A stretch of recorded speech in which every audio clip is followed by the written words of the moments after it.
요즘에는 이 메추리알이 굉장히 보편적이었습니다만은 제가 그 초등학교 제 기억에 3학년 때쯤으로 기억나는데 제가 그때 처음으로 메추리알을 보고 왜냐하면 그 전까지는 계란만 생각을 했는데 그 조그만 그 메추리알을 처음 봤어요.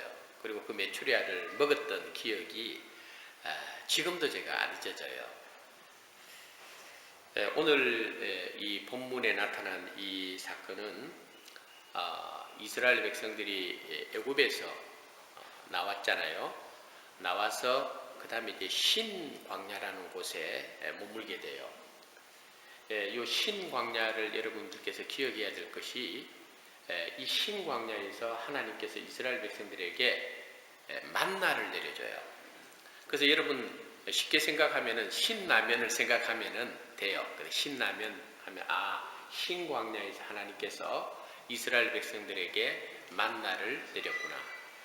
이스라엘 백성들의 출애굽한 후에 2달째 15일에 이 신광야에 들어가게 되는데 그때부터 하나님께서 만나를 내려주기 시작을 해가지고 약 40년 동안 이스라엘 백성들이 광야에서 생활할 때에 하나님께서 매일같이 만나를 이스라엘 백성들에게 일용할 양식으로 공급을 해주게 되었습니다. 그 다음에 신광야에서 이제 어디로 가는가 하면은 시내산으로 가게 돼요. 이 시내산에서 이스라엘 백성들이 율법을 받습니다. 그래서 신광야에서는 육신의 양식인 만나를 받았구나. 그런데 시내산에 가서는 하나님의 말씀, 다시 말해서 하나님의 백성들의 영혼을 살리는 영의 양식인 말씀을 받은 곳이 바로 시내산입니다. 그래서 거기에서 십계명도 받고 여러 가지 율법에 대한 규정을 거기에서 받게 됩니다. 그 다음에 이제 이 시내산을 떠나서 어디로 가는가 하면은 다베라라고 하는 우리 민수기 11장 1절에 보면은 나옵니다. 이 다베라 여기에서 하나님의 백성들이 하나님 앞에서 원망함으로 인해서 하나님의 불이 나와가지고 원망한 백성을 태워 죽인 사건이 다베라 지역에서 일어났어요. 그 다음에 이 다베라를 떠나서 어디로 오는가 하면은 오늘 본문이 나오는 이 배경이 되는 기브롯 핫다아와라고 하는 이곳에 이스라엘 백성들이 가게 됩니다. 그리고 이 기브롯 핫다아와를 지나서 하세롯으로 가고 하세롯에서 가데스 바네아로 가게 되는 그런 출애굽의 여정이 이루어지게 되는 것을 성경을 통해서 발견합니다. 그런데 이 기브롯 핫다아와 오늘 본문에 나오는 바로 이곳에서 참 이스라엘 백성들에게 가슴 아픈 좋지 않은 기억을 남긴 장소가 되고 말았습니다. 시내산에서 요 기브롯 핫다아와까지는 성경에 보면은 3일 길이라고 하는데 대략 고고학적인 거리로 보면은 약 55km 정도 시내산에서 북쪽으로 떨어진 곳에 바로 이 기브롯 핫다아와라고 하는 곳입니다. 그곳에 도착해서 이스라엘 백성들이 하나님을 원망하고 불평하는 사건이 거기에서 또 생깁니다. 우리가 흔히 말하는 작심삼일이라는 말이 있잖아요. 내가 이렇게 살면 안 되지 하고 결심했다가 3일 지나면은 흐지부지하게 되는 사람들이 있잖아요. 우리 대부분 그런 경우가 많잖아요. 보세요. 3일 전에 시내산에서 이스라엘 백성들이 엄청난 하나님의 영광을 체험했잖아요. 그죠? 그런데 3일 지나서 기브롯 핫다아와에 가서는 이스라엘 백성들이 오히려 하나님 앞에서 원망하고 불평하는 일들이 생기게 되었다는 거예요. 3일 만에. 왜 이런 일이 생겼을까? 왜 이런 일이 생겼을까? 단순히 이스라엘 백성들이 건망증이 있어서 그랬을까? 아닙니다. 이스라엘 백성들이 3일 전만 하더라도 하나님의 영광의 임재를 체험했던 사람들이에요. 그런데 딱 3일 만에 돌변했습니다. 돌변했습니다. 참 이해하기 힘들죠. 이 돌변하는 이스라엘 백성들의 모습을 보면서 하나님의 은혜를 잊어버리는 것이 참 순간이구나.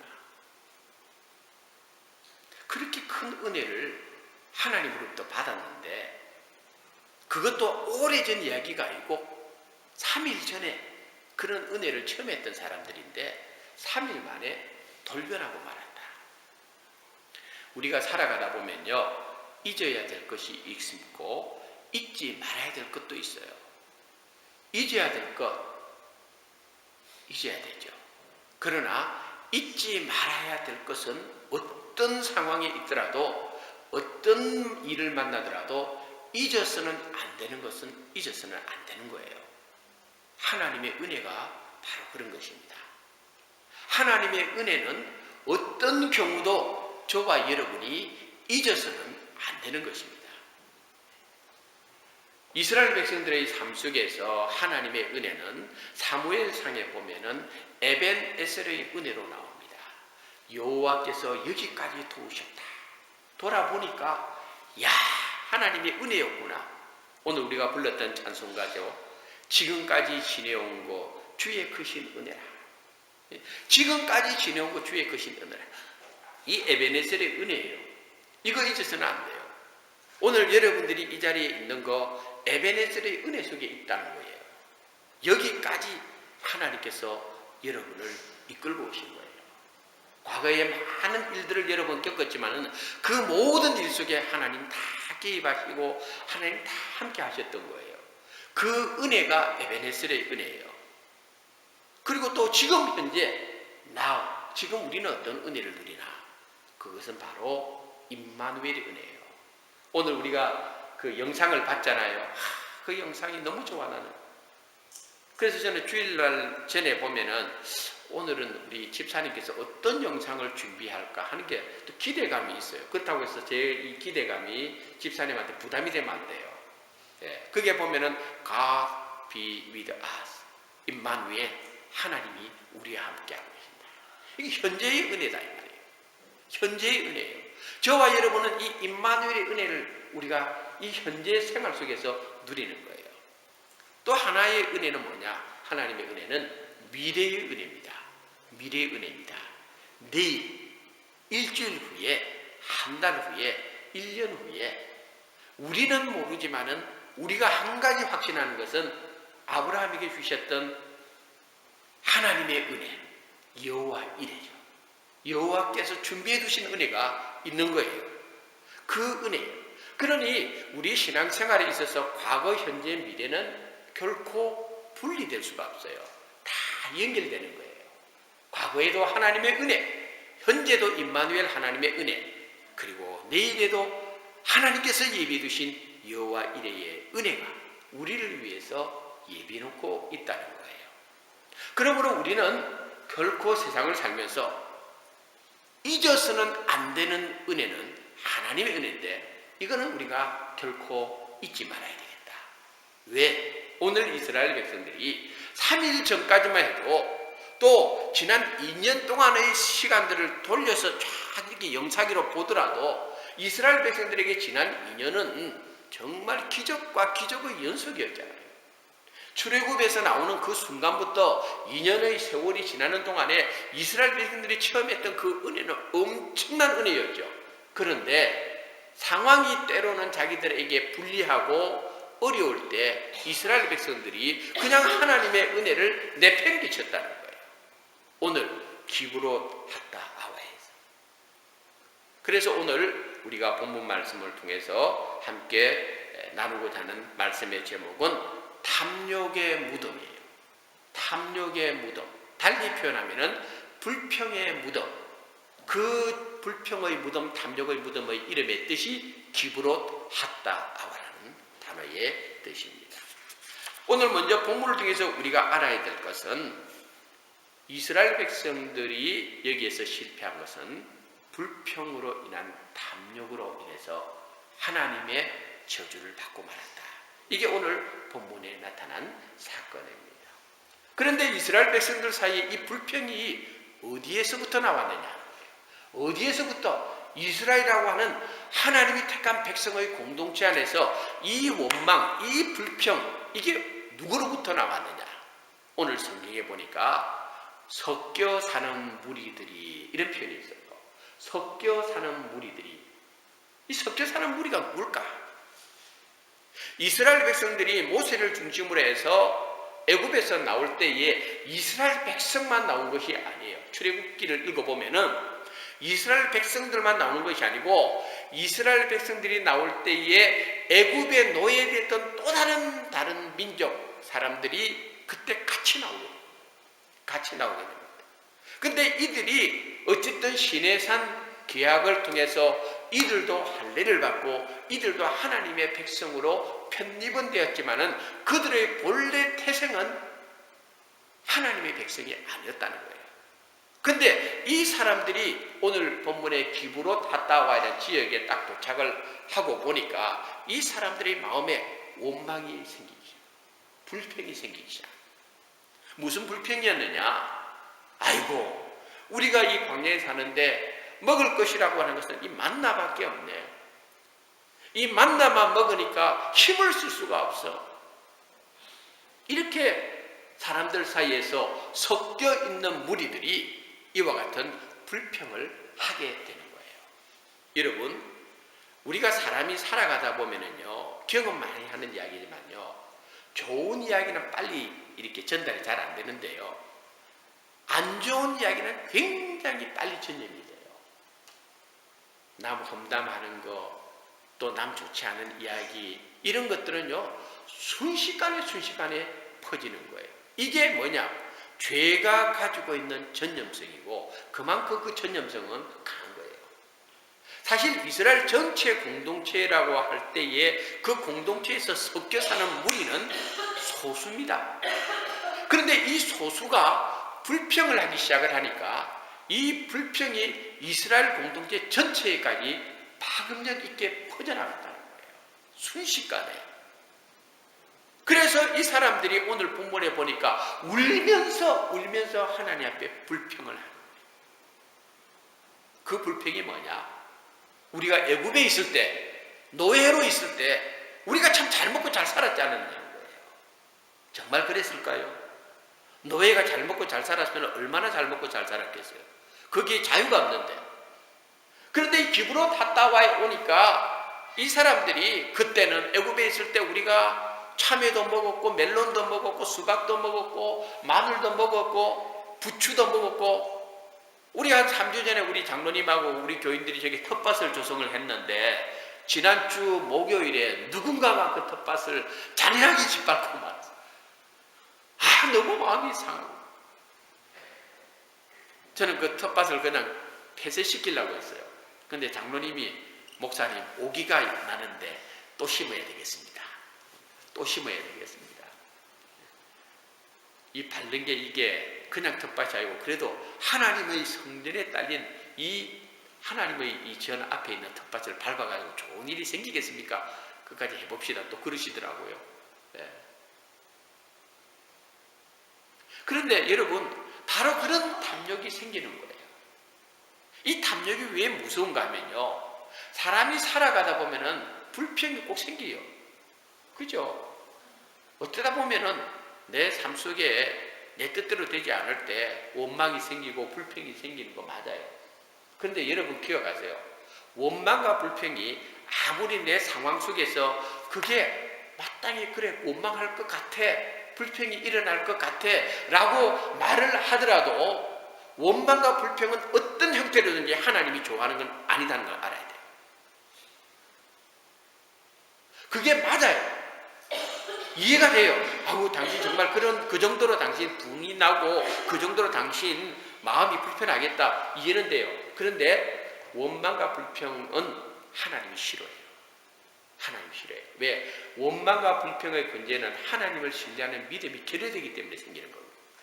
항상 그래요. 내 신앙의 뿌리가 약해지면 꼭 원망과 불평이 생겨요. 내가 영적으로 약해질 때 꼭 원망과 불평이 생겨요. 그때부터 뭐가 생기는가 하면요, 감사가 사라지기 시작합니다. 출애굽기를 보면은 신광야에서 이스라엘 백성들이 야, 이제 우리가 애굽에서 나왔는데 광야에서 뭘 먹고 사노 할 때 하나님께서 만나를 내려주셔요. 그 만나를 처음 받았을 때 이스라엘 백성들은요, 얼마나 감사했는지 몰라요. 얼마나 감격했는지 몰라요. 근데 시간이 지나니까 이스라엘 백성들 속에 그 축복이, 그 감사의 조건이 변질되고 말합니다. 오늘 본문에 보니까 섞여 있는 무리들을 통하여 이스라엘 공동체에 감사와 축복이 오히려 원망과 불평으로 바뀌어버려요.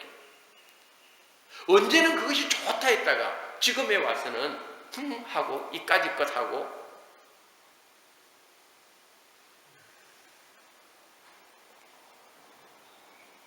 교회라고 하는 공동체, 믿음이라는 공동체에는요, 성경에 보면요, 다 알고만 있을 것 같죠? 아니에요. 반드시 가라지가 있어요.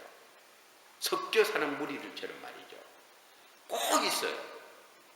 그렇기 때문에 우리 성도들이 오늘 본문에 나타난 이 사건을 우리가 교훈으로 삼을 수 있는 건 뭔가 하면요, 내 자신이 영적으로 든든하게 바로 서 있지 않으면요, 반드시 섞여 사는 무리가 오는 유혹 앞에 넘어질 수가 있다는 거. 하나님의 백성들이 그걸 항상 경계하고 살아야 된다는 거.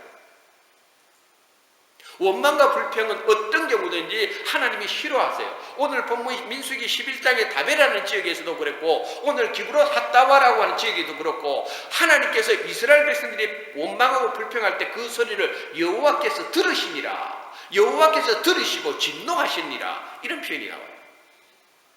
그러므로 오늘 여러분의 삶의 현장 속에서 여러분 뜻대로 되지 않는다고 해서 함부로 원망하고 불평하는 것은 하나님이 싫어하는 일이라는 것을 알고, 우리들의 삶 속에서 먼저 내 마음속에, 내 입술에서 원망하고 불평하는 것을 버려야 돼요. 끊어야 돼요. 그게 믿음의 사람의 모습이다.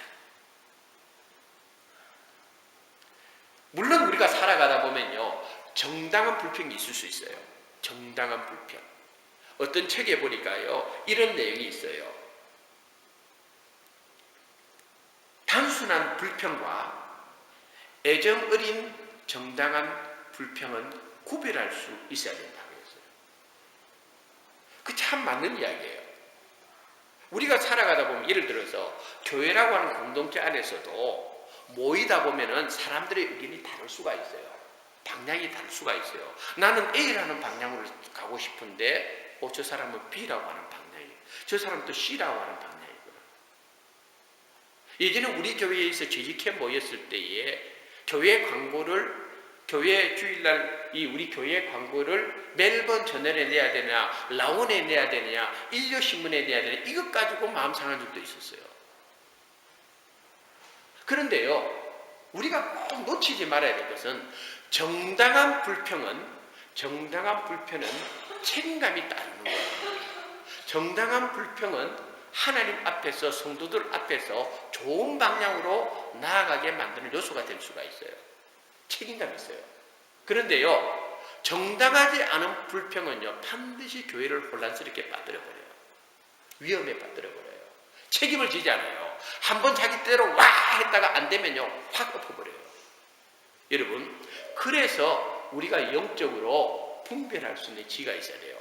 이것이 정말 책임감 있는 정당한 불평인지, 그렇지 않으면 책임도 없이 이건 자기의 욕심을 드러내고 자기 자신을 드러내기 위한 방법인지, 이걸 분명히 구분할 수가 있어요.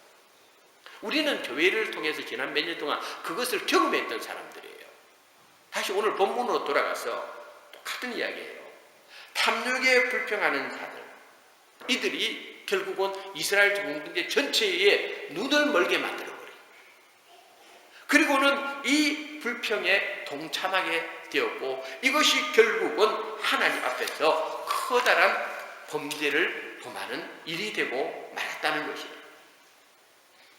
사람은 살아가다 보면은 욕심을 다 가집니다. 오늘 본문에 보면 탐욕이라고 하는 거 있잖아요. 욕심이에요. 욕심이라고 해도 욕심에서 무조건 나쁘다고 생각하지 말고 욕망으로 생각합시다. 사람에게는 건전한 욕망이 있어요.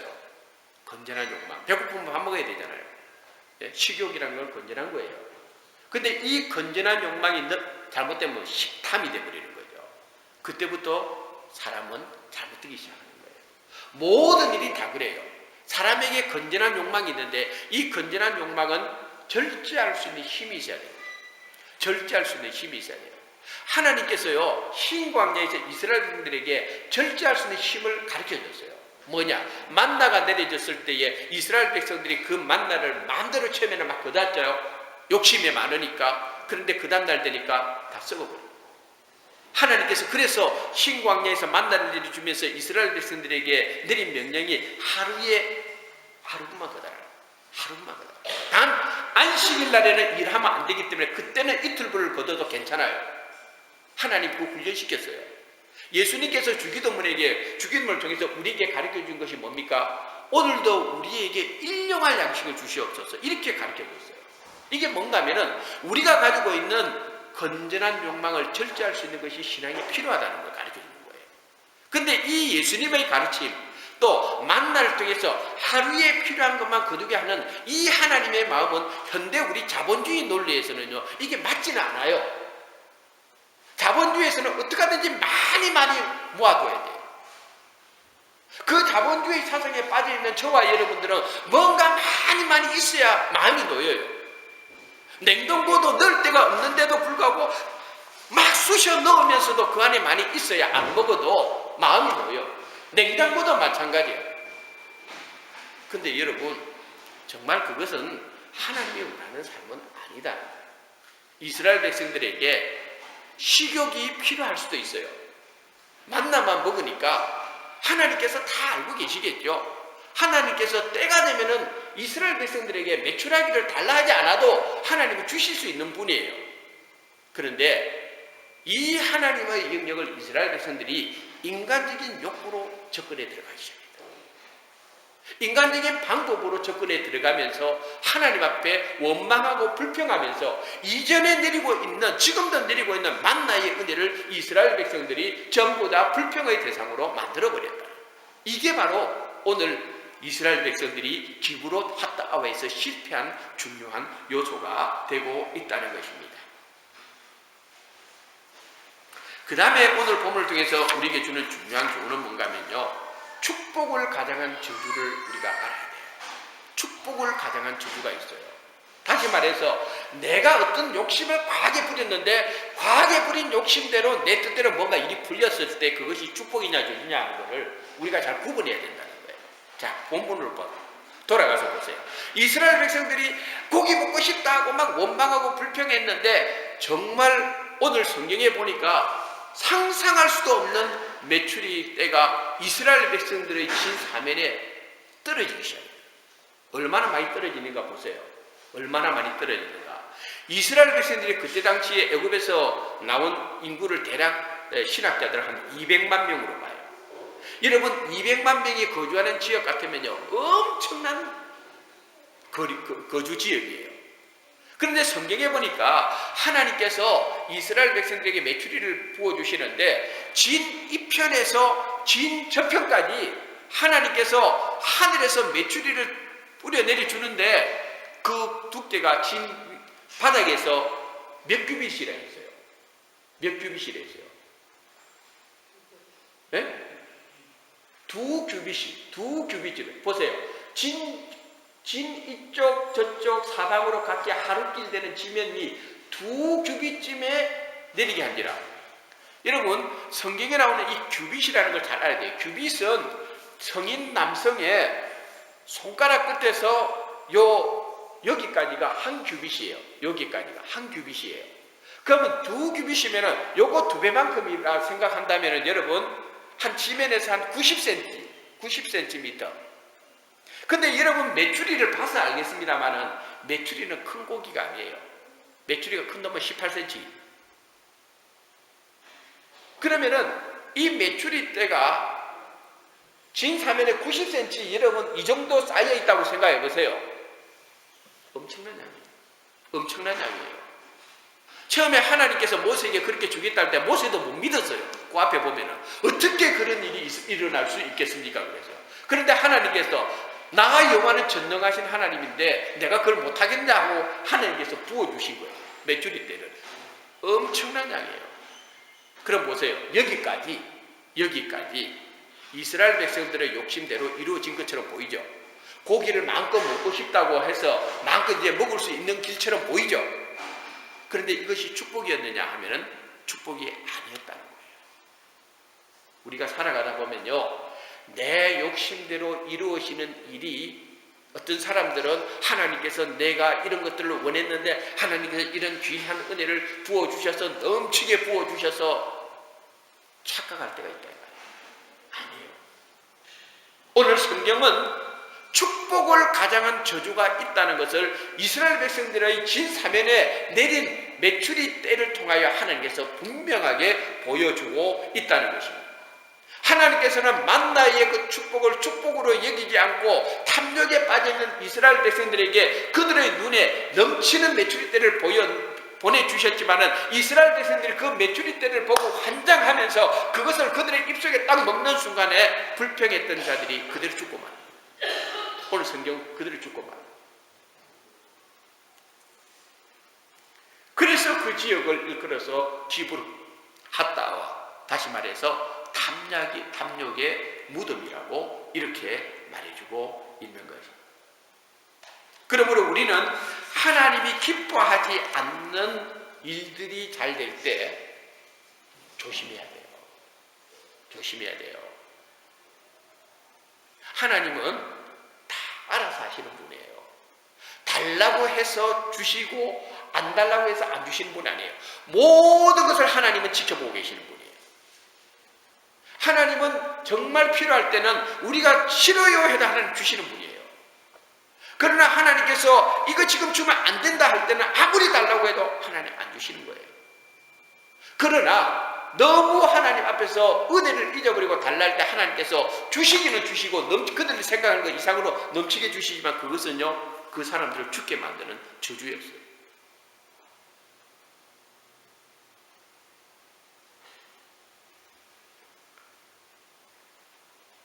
무슨 일이든지 우리가 하나님의 백성이라고 한다면요, 하나님이 하시도록끔 하는 것이 축복이에요.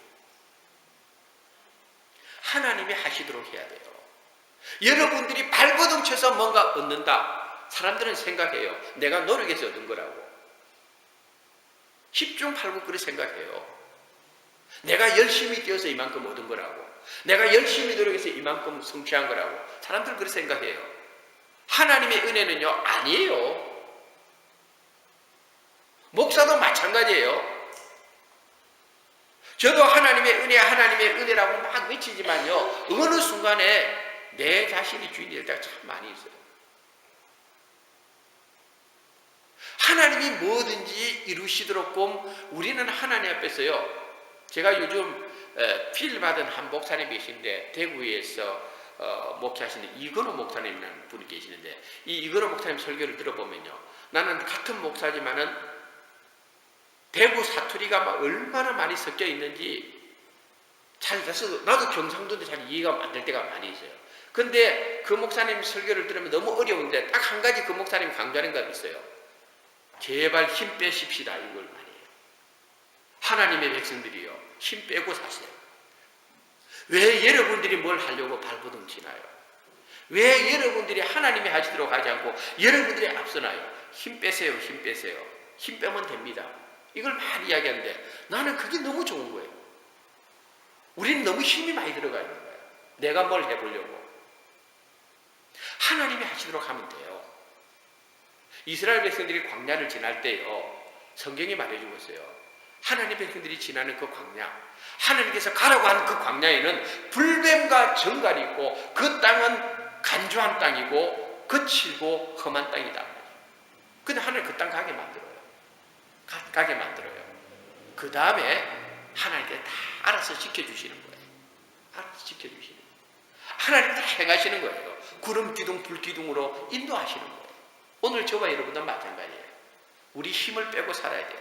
그리고 우리의 삶 속에 내가 해결받기로 원하는 문제가 있다면 하나님이 하시도록 해야 돼요. 마지막으로 오늘 본문이 우리에게 주는 교훈은 뭐냐면요, 하나님께만 집중하라. 하나님께만 집중해라. 여러분, 이 탐욕이 어디서 나왔는가 하면요, 하나님을 바라봐야 될 그들의 영적 시선이 애국을 바라보기 때문에 생긴 거예요.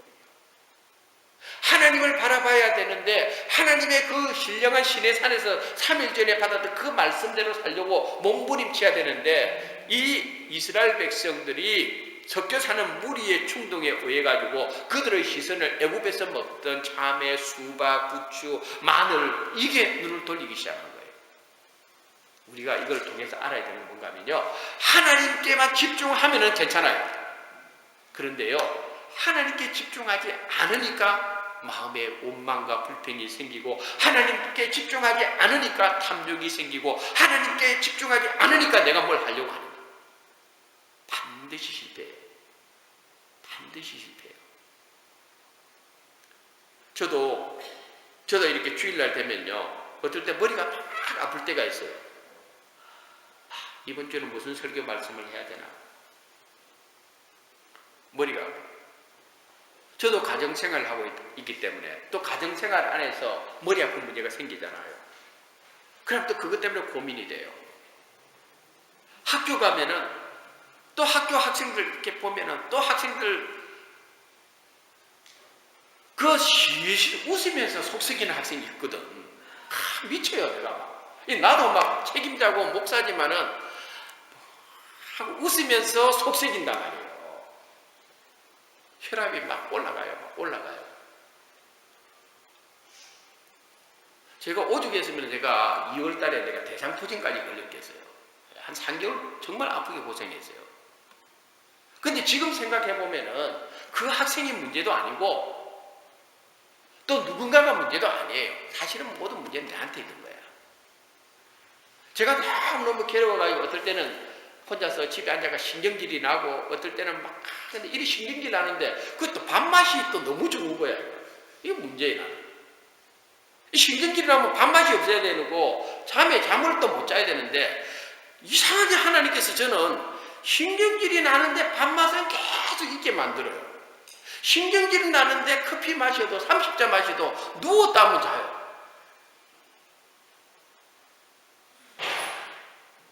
저희 집사람이 그래요. 하루는, 여보, 당신이 정말 교회 일도 학교 일도 가정 일도 제발 좀 다 내려놓고, 그 고민되는 거 당신이 자꾸 뭘 하려고 하지 말고 그냥 하나님께만 집중하면 되는데, 내가 그거 모르나 하고 고함치고는 또 돌아서면 그게 정답은 맞는데,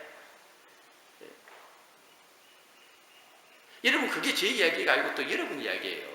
여러분들 다 여러분 나름대로 고민이 있잖아요. 이 문제 해결받고 싶고 저 문제 풀리기를 원하고, 여러분 다 그런 게 있잖아요. 그게 안 되니까 원망이 생기고 불평이 생기고 짜증이 생기고 신경질이 생기고. 그런데요, 성경은 우리에게 이 모든 문제의 근원은 우리의 시선이 하나님께 집중되지 않음으로 생기는 걸 가르쳐줘요. 다시 말해서 역으로 말하면요, 우리가 하나님께만 집중되면 내 머리를 복잡하게 하는 많은 문제들이 하나님 손에서 해결된다는 것도 가르쳐줘요. 그걸 알아야 돼요. 이번 한 주간도 여러분 이 탐욕에 얽매여서 하나님 바라봐야 될 여러분의 시선이 다른 곳으로 옮기지 마세요. 거기에서 문제 해결되는 거 하나도 없어요. 더 복잡해질 뿐이에요.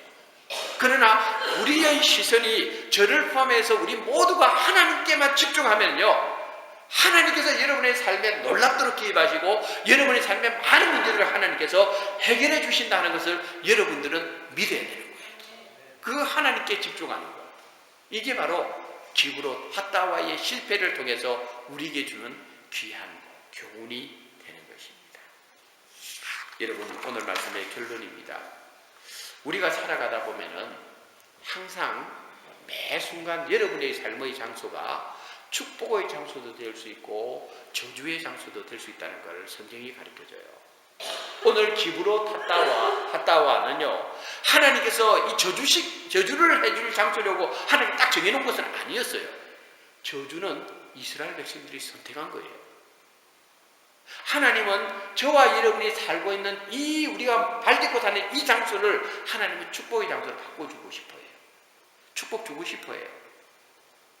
탐욕의 무덤이 아니라 축복의 흔적으로 여러분을 이끌고 싶어요.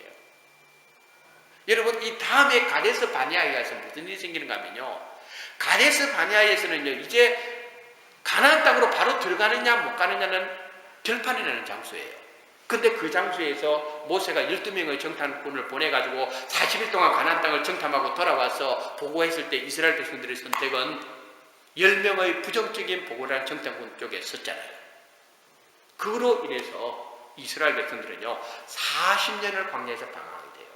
땅을 탐지한 40일을 하루를 1년으로 계산해서 40년 방황하게 만들어요. 누구 책임이에요? 하나님 그렇게 하시겠어요? 아니에요. 하나님 그런 마음 없어요. 그러므로 여기에 나와 있는 이 오늘 본문에 나타난 디브로 핫다와도 그렇고 그 다음에 가데스 바네아도 그렇고 우리가 알아야 될 것은요, 그 장소는 하나님이 본래 축복을 주시고 싶었던 장소예요. 다만 이 장소를 저주의 장소로 바꾼 것은, 방랑의 장소로 바꾼 것은 하나님이 아니라 이스라엘 백성들의 선택이에요. 이번 한 주간도 저와 여러분이 서 있는 그 장소는 하나님의 축복의 장소로 만들고 싶어요. 하나님 우리에게 그 은혜의 장소로 만들고 싶어요. 하나님을 뜨겁게 만나서 하나님의 그 예배하신 은혜를 누리게 만들고 싶은 장소가 우리가 쓴 자리예요. 여러분, 디브로 핫다와 탐욕의 무덤이지만은 오늘 여러분이 쓴 삶의 자리는 축복의 자리가 되기를, 축복의 자리를 꼭 여러분들이 만드시기를 주님의 이름으로 축원합니다. 기도하겠습니다. 하나님 아버지, 오늘 이 탐욕의 무덤이라고 하는 제목으로 말씀을 나누었습니다. 우리들의 삶 속에 하나님 주신 은혜를 망각할 때에 원망과 불평이 얼마나 큰 죄인가를 말씀을 통해서 확인합니다. 하나님, 저희들 살아갈 때에 하나님께만 집중하기를 원합니다. 하나님만 바라보기를 원합니다. 이번 한 주간도 우리의 영적 시선이 주님께 고정되기를 원합니다. 그래서 하나님께서 예비해 주신 축복의 장소에 우리가 유혹으로 받기를 원합니다. 하나님, 그와 같이 인도하여 주옵소서. 예수님 이름으로 기도드립니다.